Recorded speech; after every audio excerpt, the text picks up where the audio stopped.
trying to make y'all comfortable. For the record, you ain't trying to grow, then it's done for you.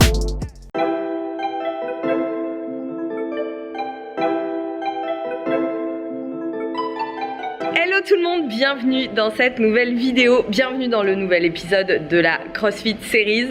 Aujourd'hui, je suis avec une institutrice là-bas qui va vous apprendre un mouvement de base du CrossFit. En fait, je vais pas vous le dire, je vais d'abord vous présenter la maîtresse d'école et après, on verra le mouvement.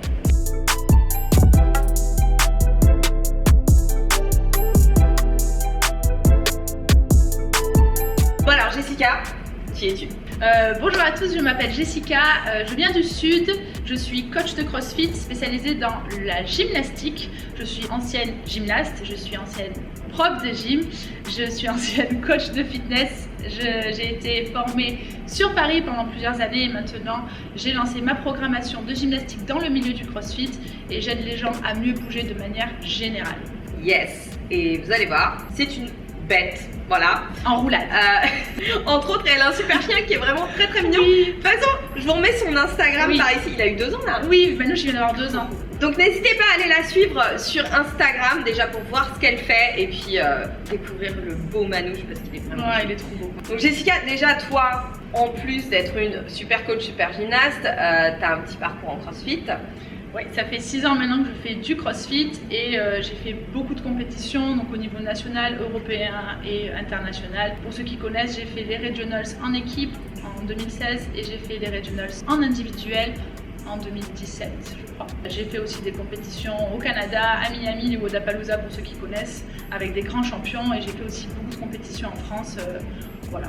Et justement, toi, tes points forts, qu'est-ce que c'est ? Alors, mon point fort, en fait, c'est le principe même du CrossFit, c'est que je suis polyvalente, c'est-à-dire que je n'ai aucun point fort, je n'ai aucune spécialité, si ce n'est d'être un tout petit peu plus avantagée sur la gym, forcément, avec mon passé de gymnaste, mais sinon, je n'ai aucun point fort et pas vraiment de points faibles, donc du coup, je suis plutôt polyvalente et on va dire que c'est accessoirement le secret pour être un bon crossfitter de manière générale. Yes. Donc aujourd'hui, on va voir un des mouvements de base qui est... On va voir aujourd'hui le keeping pull-up qui est, on va dire, le mouvement de base du crossfitter, surtout pour la gymnastique. Donc on va revoir vraiment tous les fondamentaux pour vous aider justement à développer de la force, comment gérer la technique et aussi un petit peu de mobilité puisque c'est vraiment le secret pour le keeping pull-up. Ouais, et vous allez voir, elle vous a préparé un tableau magnifique.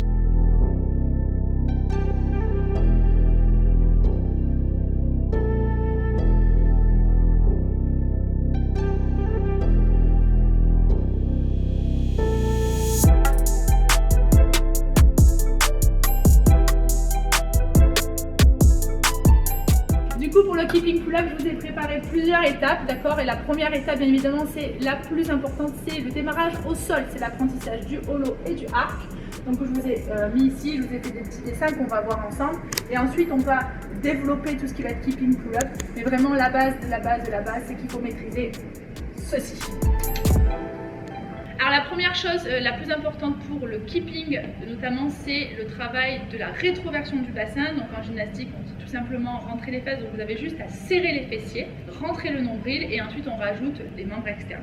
Donc là, ce que je vais demander, c'est à Amandine de ramener les genoux à 90 degrés, rien de fou, de coller ses genoux, donc elle peut presser ma main et de tirer ses pointes de pied vers l'avant. D'accord ? Ensuite, elle va décoller le buste, rentrer le nombril. Et là, tout simplement, ce qu'on voit, c'est un léger arrondissement au niveau de la colonne vertébrale. Et ce qui est important, c'est de garder cette posture tout le temps. Ça, c'est le niveau 1. Si vous êtes capable de tenir 30 à 40 secondes comme ceci, vous pouvez passer au niveau 2. Donc, le niveau 2, on va juste développer une jambe. Attention, le bassin, lui, ne bouge pas. Surtout, c'est le plus important. Vous me fixez le bassin, vous rentrez le nombril, les omoplates sont engagées, les épaules sont bien basses. Si ça passe, on peut rajouter les bras. Attention, les épaules ne touchent pas le sol, la rétroversion du bassin, elle y est toujours. Et bien évidemment, on pourra rajouter la deuxième jambe pour le niveau 3. S'il vous plaît, les crossfitters, on abaisse un petit peu les pieds ne sont pas là-haut, on serre ses fesses ici. Et dès que ça devient beaucoup trop dur, notamment si le bas du dos se décolle, vous me ramenez au moins un genou au niveau de la poitrine. Donc ça, c'est la position numéro 1 qui est le hollow.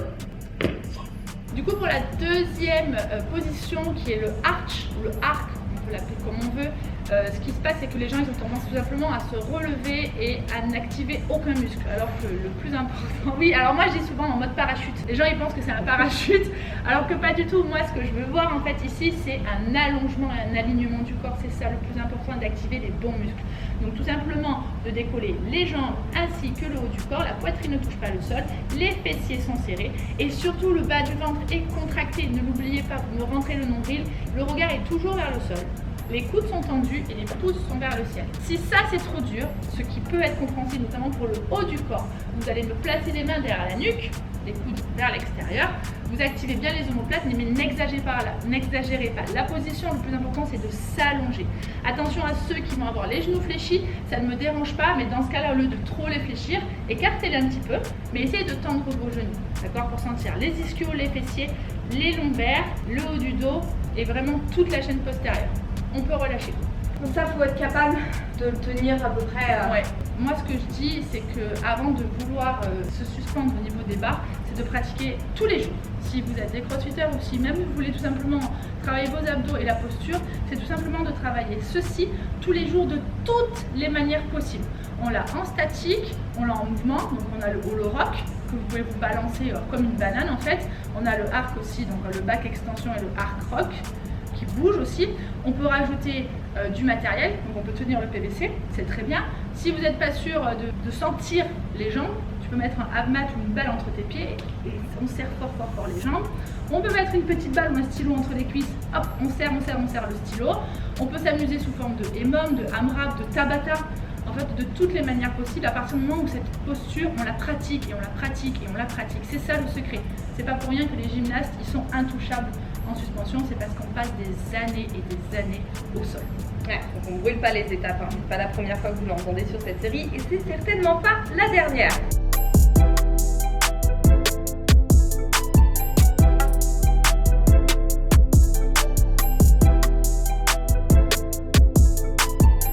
Donc une fois que vous êtes suspendu sur la barre, on pense bien évidemment à mettre les pouces, vous aurez beaucoup plus de force et ça sera pour une bonne sécurité. Le corps est relâché, on va dire, mais les pieds sont serrés. Ce que vous allez faire, c'est activer les omoplates, on va dire le scapular pull, donc on active les omoplates, on les serre et on relâche. Donc en fait, c'est comme une traction par les omoplates, mais on ne touche pas les coudes, on ne les bouge pas. Donc on active et on relâche. Bon, Amandine, elle a un très bon scapular, elle est capable d'activer très haut, mais si vous n'êtes pas à l'aise, c'est pas grave, à partir du moment où les omoplates bougent en même temps et qu'elles s'activent. Donc un petit peu les ailes blanches, on les serre et on relâche.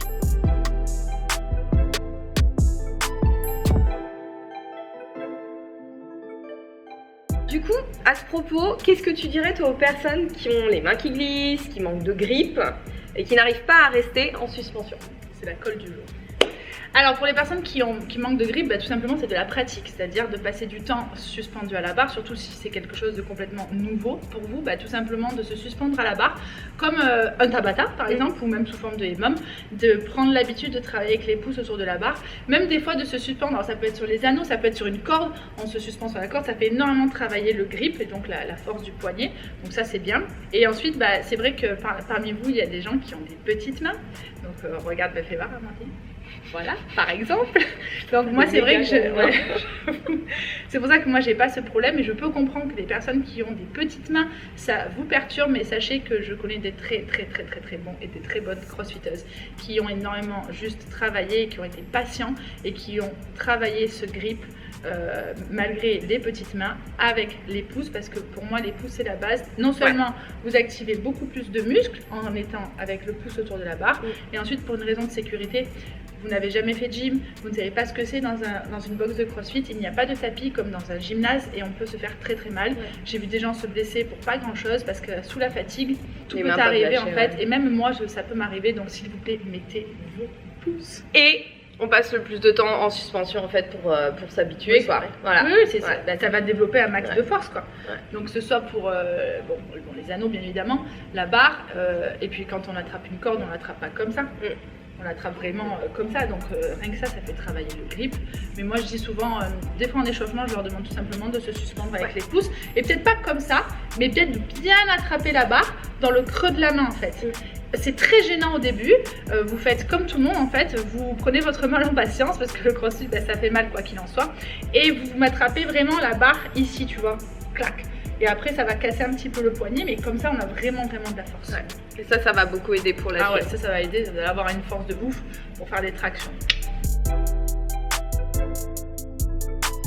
Bien, donc une fois suspendu que vous avez activé au niveau de vos omoplates, on va retrouver la posture qu'on a fait au sol, donc holo arc.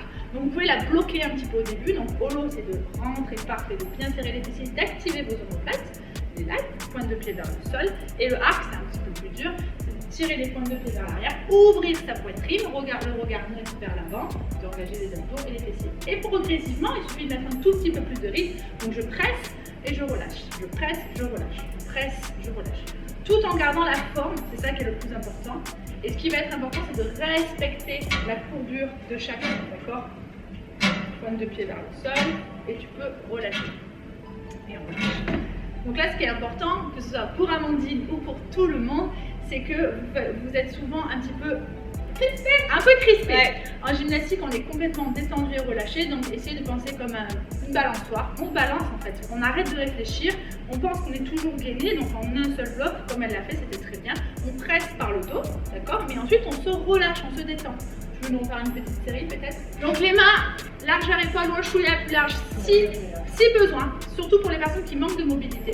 Et là on refait le press back par les épaules, le dos. On engage bien les abdos, on essaie de tendre ses genoux et ses pointes de pied vers le sol. Et surtout, je vais montrer l'erreur que les gens font, c'est qu'ils lèvent d'abord les jambes. Lève un peu les jambes en premier. Et on casse un petit peu le bassin de jambes. Donc voilà. Ah oui. Voilà, tu peux relâcher. Donc ça, ce n'est pas un keeping, d'accord? Le bas du corps est rattaché au haut du corps. C'est très important que le corps bouge en un seul morceau. Le fait d'être gainé, ça va vous apporter de la vitesse et de l'amplitude et de la force. Donc de toute manière, si vous êtes gainé, ça va automatiquement vous transporter vers le pull-up. Donc restez gainé s'il vous plaît, travaillez moins, abdos serrés, fessiers serrés, presse et relâchez à la détente au niveau du hanche. Yes. Donc par rapport au keeping, une fois que vous êtes suspendu à la barre, si vous avez vraiment du mal à comprendre le geste, essayez de le faire sous forme de tempo en fait, c'est-à-dire de bloquer le geste. Donc là, je vous ai marqué tempo. Donc vous êtes suspendu à la barre en position holo. Et là, vous essayez de tenir 5 secondes. Donc 5 secondes en holo. Et ensuite 5 secondes en arc. Et après, on passe à 4 secondes, 3, 3, 2, 2, 1, 1. Et le 1, 1, ensuite, progressivement, devient vraiment le mouvement du keeping. Le mouvement du keeping. Et j'ai bien précisé qu'il faut être fluide, relâché, détendu et aérien. Arrêtez de prendre la tête, respirez et relâchez-vous en gymnastique, s'il vous plaît.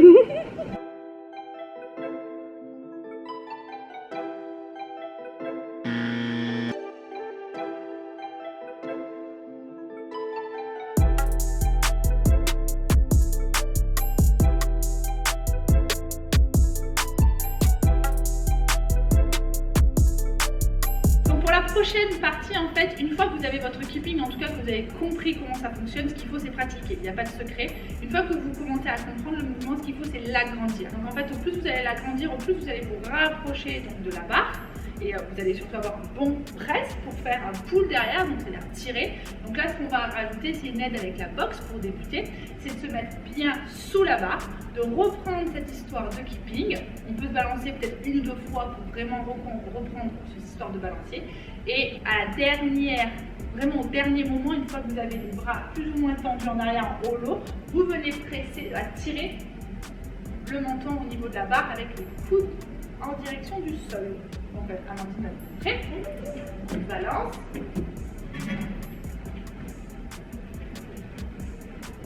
Progressivement, on va tirer en même temps. Super. Vous avez remarqué qu'une fois qu'elle est en haut, elle repousse un petit peu la barre, mais surtout elle ne la repousse pas non pas en arrière, mais elle descend en même temps. Donc elle pousse et elle se laisse redescendre. On peut relâcher. Ce qui va être important, et c'est ça le plus difficile, c'est que les gens ont tendance à, une fois qu'ils sont en haut, en fait, ils se laissent tomber et ils perdent le keeping. Là, ce qu'on veut, c'est que il y a une espèce de pouce, d'accord? Donc une fois que vous êtes en haut, en fait, vous allez pousser la barre, mais il faut absolument garder cette histoire de holo. C'est très important. Avec la boxe, c'est facile, après, c'est un peu plus difficile.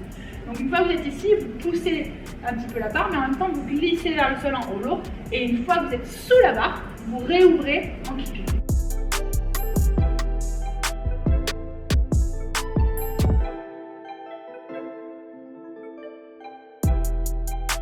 Un autre exemple du coup pour vous permettre de faire des keeping pull-ups, ça serait de partir cette fois-ci d'en haut et pour comprendre du coup la suite, c'est-à-dire une fois que vous commencez à pratiquer des keeping pull-ups, souvent vous perdez le rythme.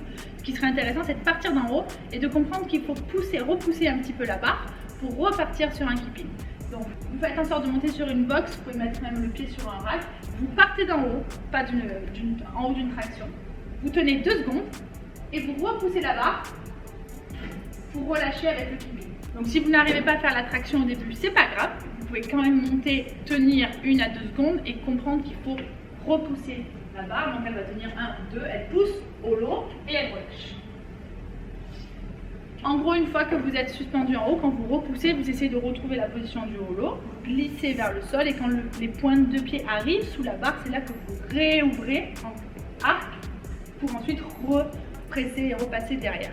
Donc une fois que vous avez compris le système, tout ce qu'il vous reste à faire, c'est de faire des keeping pull-ups. Donc quand vous débutez, elles ne seront pas forcément belles, vous n'allez pas forcément faire un grand volume de répétitions, mais le but du jeu, c'est de pratiquer et tout ça, et de le faire en sécurité. Donc on se suspend à la barre, on part pour faire quelques keeping peut-être avant.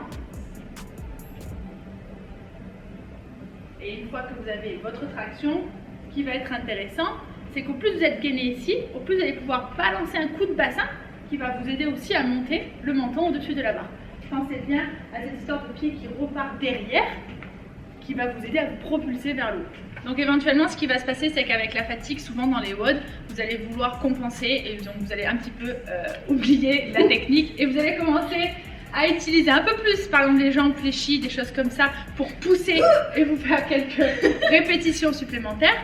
Donc en soi, dans l'absolu, bon, esthétiquement parlant, ce n'est pas l'idéal et surtout ça ne va pas vous faire progresser. Donc essayez de privilégier le plus longtemps possible la technique, même si on le sait, à la fin des WOD vous êtes fatigué, vous pouvez faire quelques reps qui sont pas très jolies au niveau esthétique. Après n'oubliez pas que nous ce qu'on cherche c'est d'être efficace, d'être efficient et c'est de bouger en sécurité et le plus longtemps possible. Donc essayez de toujours garder la forme. Alors évidemment, pour en arriver au keeping pull-ups, il faut quand même un petit peu de base musculaire. Donc toi, qu'est-ce que tu recommandes? Alors moi, ce que je recommande, c'est bien évidemment d'aller, quand vous arrivez dans vos box, de bien écouter vos coachs, donc de bien vous échauffer et de bien vous étirer avant et après les WOD, bien évidemment.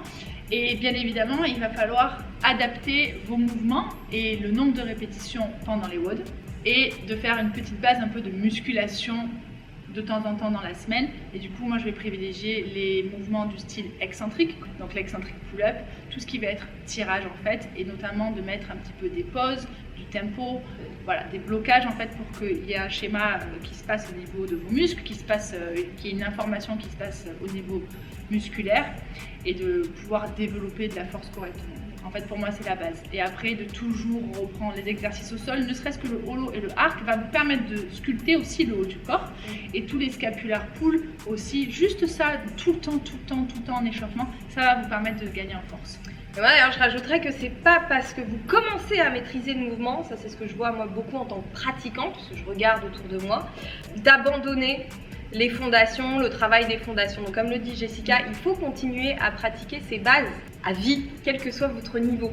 Ouais, c'est ça. Et surtout, ce qui se passe dans le CrossFit, c'est que souvent pendant les WOD, notamment concernant les pull-ups, c'est qu'il y a souvent un volume de répétitions dans les WOD. Et moi, je serais d'avis de limiter, c'est-à-dire de réduire un petit peu le volume quand vous commencez à pratiquer les pull-ups. Si vous avez, je ne sais pas moi, 5 tours de 20 pull-ups avec d'autres exercices qui vont vous fatiguer aussi, peut-être de réduire à 15 pull-ups, même 10. Et quitte à faire peut-être mixer un peu les mouvements et de faire quelques keeping pull-ups et puis pendant aussi le WOD de faire des tirages aux anneaux, des tirages avec des haltères et surtout voilà, de bien adapter en fonction de votre niveau. Pour moi c'est primordial, c'est ce qui va vous sauver, c'est ce qui va vous permettre de progresser dans le temps et de durée. Et d'éviter de se blesser. éviter la blessure. Ouais.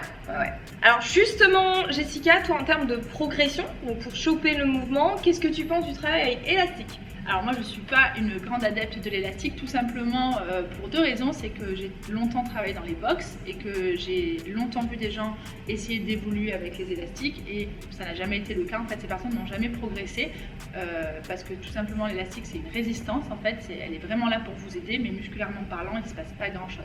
C'est pour ça qu'on va privilégier le vrai travail en excentrique, par exemple. Tout ce qui va être vrai tirage avec le poids de corps, des choses comme ça. Alors, l'élastique, je suis vraiment pas une grande fan et tous les gens que j'encadre et tous les gens que j'ai encadrés ne travaillent pas avec élastique. Moi, c'est bon à savoir ça. C'est vrai que ça paraît logique en fait d'apprendre directement à se suspendre avec son poids de corps, puisque de toute façon la finalité ça va être celle-ci. Oui, exactement. La finalité, c'est que vous allez travailler avec le poids de votre corps. Je serais aussi d'avis, ce qui est intéressant, c'est que il n'y a personne qui est vraiment parfait au niveau qui est asymétrique. Tu vois ce que je veux dire? Moi, j'ai longtemps été suivie par un kiné pour justement réapprendre à faire fonctionner correctement les omoplates. Et moi, je serais pour de faire un petit check-up quand même avec des médecins, avec un kiné, ostéo, de voir si tout va bien au niveau des dorsaux, parce que c'est en gymnastique, notamment dans le milieu du crossfit, on est énormément sollicité au niveau du haut du corps. Et il y a beaucoup de gens qui peuvent facilement se blesser si on brûle les étapes ou tout simplement parce qu'il y a peut-être des anciennes blessures qu'on oublie. Qui génèrent des compensations, des déséquilibres qui vont s'accentuer. Et de peut-être faire un check-up avec un kiné pour voir si tout fonctionne correctement, que ce soit pour le haut ou le bas du corps. Et ensuite de choper des exercices avec les kinés, ne serait-ce qu'avec les élastiques. Moi, ça m'a énormément aidé. Malgré mes 17 années de gymnastique, ça m'a énormément aidé. Je continue encore aujourd'hui, ne serait-ce qu'en échauffement. Et après mes séances, de faire toujours du renfort avec élastique. Alors justement, j'en profite pour vous rappeler que vous avez le mini-guide mobilité que j'ai conçu pour toutes les zones du corps. Et vous avez notamment des exercices de mobilité, mais aussi des exercices de renforcement, de mise en mouvement, de mise en charge avec élastique, notamment qui peuvent vous servir pour rééquilibrer, éviter les compensations, etc. Donc, n'hésitez pas à cliquer sur le lien juste en bas. Oui, mobilité, bien évidemment, c'est une des qualités premières du gymnaste. Donc c'est vrai qu'il faut passer énormément de temps en tant que crossfitter, en tant que pratiquant de sport de manière générale, à vous mobiliser. Et si vous voulez énormément évoluer, notamment en gymnastique, dans le milieu du crossfit, il va falloir passer du temps en mobilité, travail technique et développer de la force, bien évidemment. Et le tout va faire de vous un excellent gymnaste. Merci beaucoup Jessica en tout cas pour cette vidéo. Merci à toi. Et merci à toi. Merci à toi. C'est trop cute. On espère que cette vidéo vous sera utile. Là, je pense que vous avez matière à faire en termes de conseils, de mise en pratique. Donc maintenant, c'est à vous de jouer. Il y a du taf. N'est-ce pas? Si vous voulez progresser, notamment en gymnastique, vous avez Jessica ici, dont je remets les Instagram ici, qui propose notamment, ouais, il y en a deux maintenant, qui propose notamment des programmes axés progression. Oui, pour tous les niveaux. Donc j'ai le niveau 1, le niveau 2 et le niveau 2 et plus. Gymnastique. Axé gymnastique dans le milieu du crossfit. Voilà, donc n'hésitez. Ou même ça peut être muscu, street workout. Oui, voilà, en fait. Fitness en général. Ouais, toutes les personnes qui veulent améliorer leur base en gymnastique.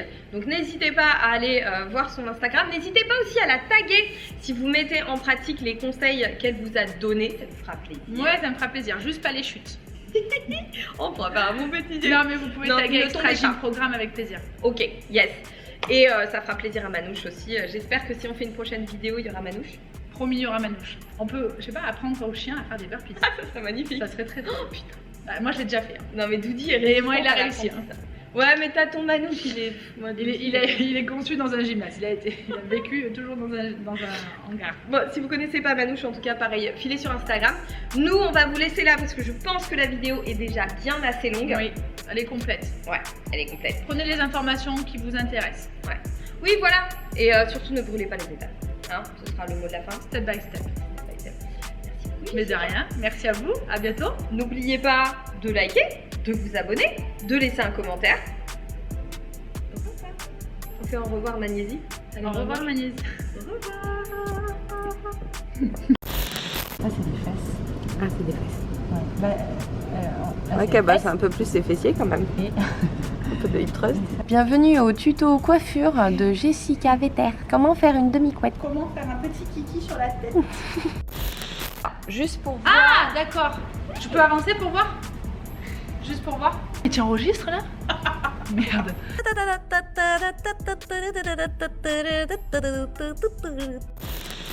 Il n'y a plus qu'à De toujours garder la forme. Non, elle est pas petite, elle est accroupie là. Ah, je t'emmerde. Mais là, je suis vraiment petite en fait. Tu veux que je m'assoie? Ah, j'avoue. Non mais...